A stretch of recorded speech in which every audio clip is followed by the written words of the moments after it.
mari bersama-sama belajar kebenaran firman Tuhan. Saat ini yang saya pilih dari kitab Sefanya pasal 3 ayat 9 sampai ayat 12. Sefanya pasal 3 ayat 9 sampai ayat 20. Di bawah perikop janji keselamatan. Tetapi sesudah itu aku akan memberikan bibir lain kepada bangsa-bangsa, yakni bibir yang bersih, supaya sekalian yang mereka memanggil nama Tuhan, beribadah kepadanya dengan bahu-membahu. Dari seberang sungai-sungai negeri Ethiopia, orang-orang yang memuja aku, yang terserak-serak, akan membawa persembahan kepadaku. Pada hari itu engkau tidak akan mendapat malu karena segala perbuatan durhaka yang kau lakukan terhadap aku. Sebab pada waktu itu aku akan menyingkirkan daripadamu orang-orangmu yang punya congkak, dan engkau tidak akan lagi meninggikan dirimu di gunungku yang kudus. Di antaramu akan kubiarkan hidup suatu umat yang rendah hati dan lemah, dan mereka akan mencari perlindungan pada nama Tuhan, yakni sisa Israel itu. Mereka tidak akan melakukan kelaliman atau berbicara bohong. Dalam mulut mereka tidak akan terdapat lidah penipu. Iya, mereka akan seperti domba yang makan rumput dan berbaring dengan tidak ada yang menanggungnya. Bersorak-sorailah, hai putri Sion. Bertempik soraklah, hai Israel. Bersukacitalah dan beria-rialah dengan segenap hati, hai putri Yerusalem. Tuhan telah menyingkirkan hukuman yang jatuh atasmu, telah menebus binasa musuh, Raja Israel, yakni Tuhan. Ada di antaramu, engkau tidak akan takut kepada malapetaka. Pada hari itu akan dikatakan kepada Yerusalem, janganlah takut, hai Sion. Janganlah tanganmu menjadi lemah lesu. Tuhan Allahmu ada di antaramu sebagai pahlawan yang memberi kemenangan. Ia bergirang karena engkau dengan sukacita. Ia membaharui engkau dalam kasih-Nya. Ia bersorak-sorak karena engkau dengan sorak-sorai. Seperti pada hari pertemuan terakhir. Aku akan mengangkat malapetaka daripadamu, sehingga oleh karenanya engkau tidak lagi menanggung celah. Sesungguhnya pada waktu itu aku akan bertindak terhadap segala pemindasmu, tetapi aku akan menyelamatkan yang pincang, mengumpulkan yang terpencar, dan akan membuat mereka yang mendapat malu menjadi kepujian dan keamanan di sini. Pada waktu itu aku akan membawa kamu pulang, yakni pada waktu aku mengumpulkan kamu, sebab aku mau membuat kamu menjadi kenamaan dan kepujian di antara segala bangsa di bumi, dengan memuliakan keadaan di depan firman. Demikian bacaan firman Tuhan.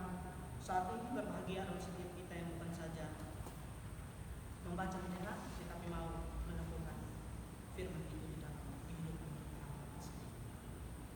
Bapak Mama jemaat Tuhan yang sangat diberkati. Shalom. Shalom. Puji Tuhan, hari ini kita bisa bertemu. Bacaan firman yang sudah kita baca tadi, dia tepati janji.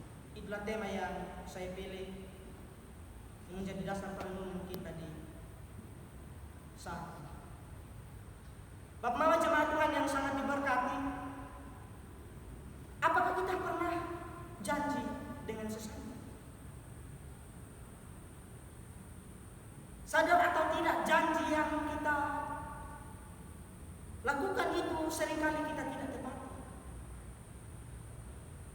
Di bulan-bulan seperti ini, kita ada dalam masa Advent. Kita mempersiapkan untuk ada dalam perayaan Natal. Segala sesuatu mulai dipersiapkan. Sedikit cerita Bapak Mama. Ketika saya masih sekolah itu, kalau sudah bulan-bulan begini, itu orang tua, bapak mama mulai bilang ke kami anak-anak, kita akan beli baju baru, kita akan beli pakaian baru. Dan ketika kami mendengar itu, janji dari orang tua kami terlalu senang. Mengapa? Karena kami berpikir bahwa kapan lagi kami harus beli pakaian baru. Apalagi kita di kampung ini dengan segala keterbatasan yang ada. Maka ketika kami mendengar itu, kami sangat bahagia.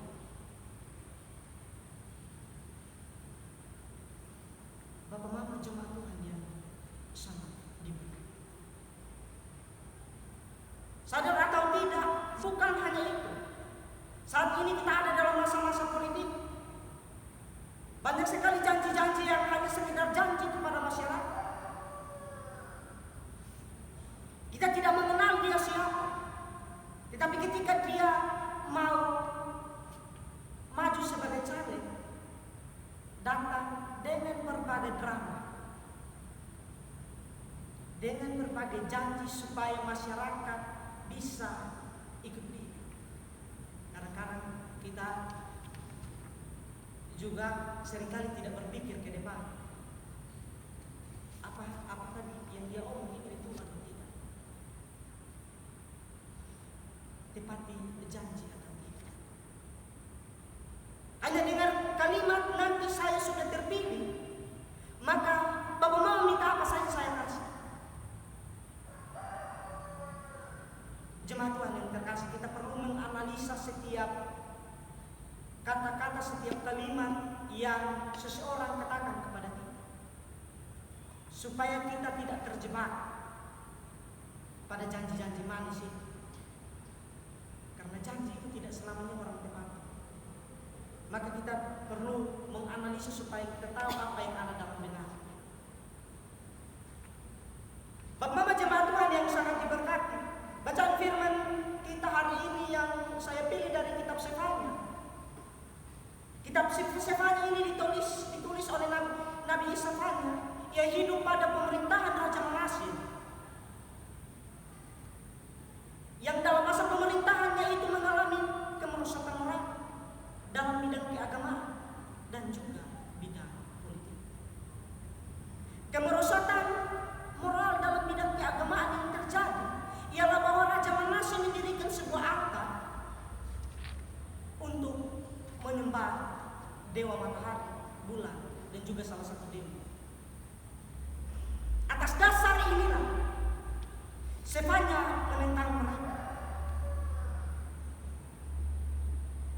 Karena hal ini membuat umat Israel meninggalkan Tuhan. Dan pada akhirnya Tuhan marah. Tuhan memberikan hukuman atas bangsa Israel. Sehingga dari situ ketika Raja Yosia ditunjuk untuk memimpin bangsa Israel, dia membawa perubahan pada masa pemerintahan. Karena kekuatan kerajaan Asyur mulai pecah, akhirnya Yosua membawa kembali bangsa Israel untuk menyembah Tuhan. Maka janji keselamatan Tuhan beri bagi mereka bibir yang bersih, supaya mereka memanggil nama Tuhan, beribadah kepada. Bacaan kita hari ini berbicara mengenai janji keselamatan. Janji yang ditepati, janji yang istimewa.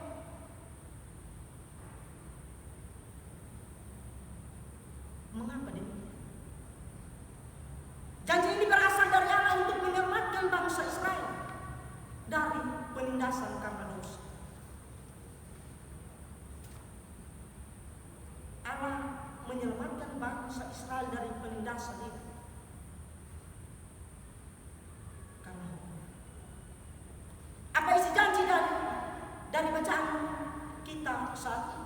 Yang pertama, bibir yang bersih untuk memanggil nama Tuhan dengan bahu-membahu. Ini ditentukan oleh anugerah. Itu yang pertama. Lalu yang kedua, orang jahat, pembohong, sombong itu disingkirkan. Dan orang yang rendah hati mencari perlindungan pada Tuhan. Orang-orang yang sombong dan lain sebagainya seringkali akan merusak persatuan. Di depan berbicara yang baik, tapi sampai di belakang dia bisa bicara yang tidak baik. Dan perlu kita ketahui bahwa semua ada waktu. Apa yang dilakukan tidak baik, maka mau sembunyi itu bagaimanapun sifat itu akan terlihat. Tuhan berjanji hal-hal yang demikian ada saatnya untuk disingkirkan. Yang ketiga, hukuman dan malapetaka disingkirkan ketika seorang berbuat dosa. Ia dihukum karena kesalahan.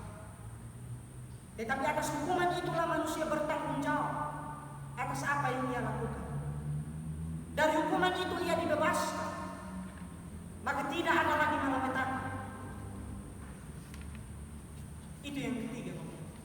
Lalu yang keempat, Tuhan akan membawa pulang mereka yang dikasihi ke rumah.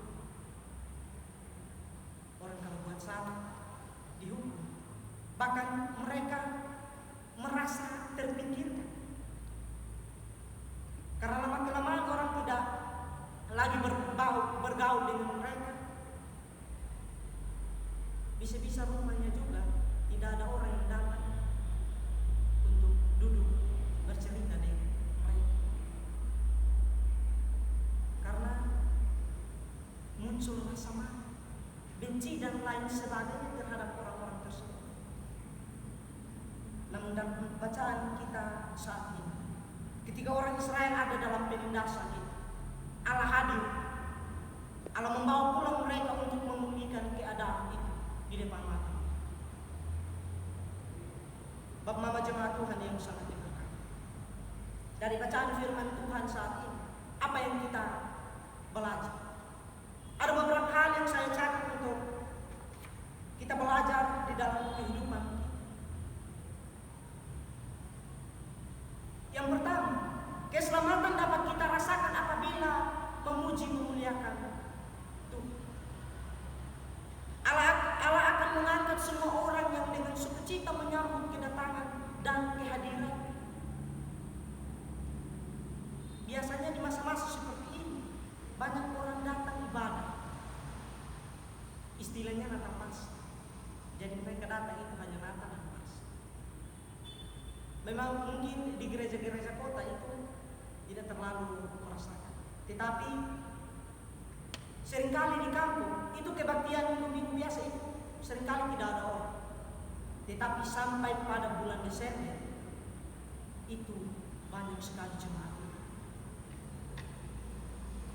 Tetapi di kemudian lewat dari tanggal 1 Maret itu mulai hilang satu-satu. Tidak lagi beribadah kepada Tuhan. Mereka malas sekali. Ini yang mendapat keselamatan. Mengapa saya katakan demikian? Karena ada orang-orang yang ketika ada dalam masalah hidup, sakit, krisis di dalam rumah tangga, mereka menuntut Tuhan, bahkan bisa menyalahkan Tuhan. Maka mulailah dari hal-hal kecil untuk kita bersyukur. Kita belajar bahwa dari setiap masalah itu kita dapat pelajaran berharga. Supaya ketika kita ada dalam masalah hidup, kita bukan menuntut Tuhan, tetapi kita bersyukur itu terjadi. Kita belajar dari masalah yang kita alami. Tuhan menyediakan jalan keluar dari masalah yang kita hadapi. Tuhan setia pada janji-janji, bukan seperti janji manusia semata yang hanya manusia. Ketika kita berdiri untuk memuliakan Tuhan, janji keselamatan dapat kita peroleh melalui kasih. Itu yang pertama. Lalu yang kedua, ketika kita menerima keselamatan dari Tuhan, tidak ada orang yang bisa menyombongkan diri. dengan mengatakan bahwa dirinya selamat karena jasa atau upaya. Nah, ini yang seringkali kita berpikir bahwa kita sakit dan kita disembuhkan oleh seseorang. Seringkali kita bilang bahwa untuk dia, kalau tidak saya sudah mati dan menyesal. Atau kita berpikir bahwa kita hebat, kita kuat, jadi kita bisa bertahan sampai saat ini. Kita tidak berpikir lagi tentang itu. Keselamatan yang kita dapat itu diawali dengan pengakuan dan keterbatasan diri di hadapan. Tidak ada alasan untuk kita menyombongkan diri. Ketika kita melihat kembali konteks bacaan kita, Raja Yosia ketika dia berhasil membawa bangsa Israel keluar dari penindasan, ia tidak bilang bahwa saya hebat, saya kuat, tetapi dia percaya bahwa itu anugerah datang karena tuntunan Tuhan. Maka dia berhasil membawa keluar bangsa Israel dari hasil penindasan.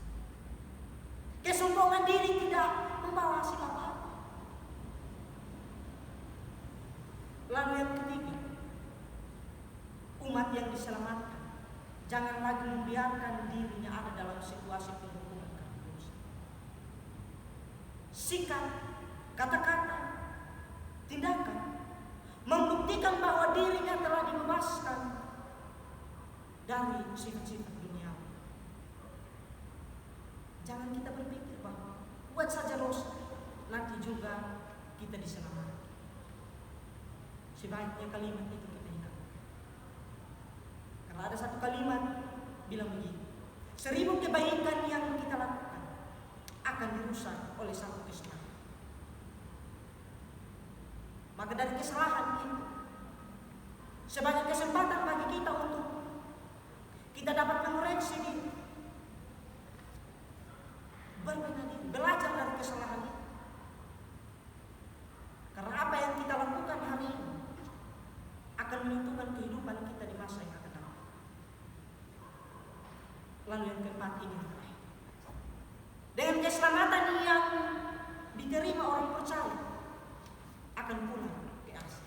Di mana asal? Di rumah Bapa yang benar. Karena itu jangan menahan diri untuk tetap tinggal di tempat yang jauh dari hadirat Tuhan. Di awal khotbah tadi saya mengatakan bahwa ada orang percaya yang beribadah itu napas. Tidak apa-apa.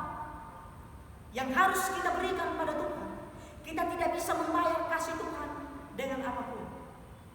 Hanyalah puji masuk ucapan syukur kita kepada kebaikan Tuhan. Kita tidak bisa membalas. Hanyalah puji sembah dan ucapan syukur. Bangsa Israel akhirnya diselamatkan oleh Allah dari penindasan itu. Dan keselamatan berhubungan dengan keterikatan mereka kepada Yesus yang menjalani kehidupan sesuai dengan ajaran dan teladan. Maka kita dapat menyambut panggilan Tuhan untuk bersama-sama sebagai orang-orang percaya ada dalam rumah Bapa. Saat ini kita ada dalam perayaan Minggu Advent. Dalam situasi inilah bacaan firman Tuhan hari ini mengingatkan kepada kita untuk dapat menjaga keselamatan yang Allah anugerahkan di dalam kehidupan. Karena dengan menjaga keselamatan, maka janji-janji Tuhan akan menjadi berkat di dalam kehidupan kita semua. Yesus datang membawa kita pada suatu persekutuan yang kekal. Kita terus mengarahkan pikiran kita, mengarahkan hati kita pada janji-janji Tuhan. Dan akhirnya kita tampil sebagai pemenang di dalam. Biarlah kebenaran firman Tuhan hari ini dapat menolong